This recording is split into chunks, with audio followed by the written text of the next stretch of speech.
Bħala parti mill-festi tal-Indipendenza, l-Assoċjazzjoni Pensjonanti tal-Partit Nazzjonalista organizzat laqa fid-Dar Ċentrali li għalija l-mistieden prinċipali kien l-ex Speaker tal-Parlament Alfred Bonnici. Apparti li huwa politiku, Alfred Bonnici huwa speċjalizzat fl-aviation medicine kif ukoll filatelista.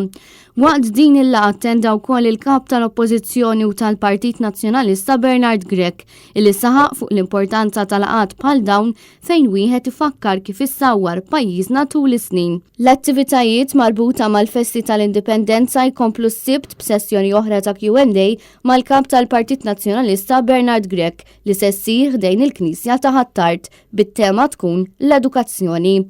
Dan fil-waqt li l-ħadd fil-11 ta' filgħodu il-kap tal-Oppożizzjoni ser ikun intervistat minn ġurnalist tal-Wan fuq il-fosos tal-Furjana.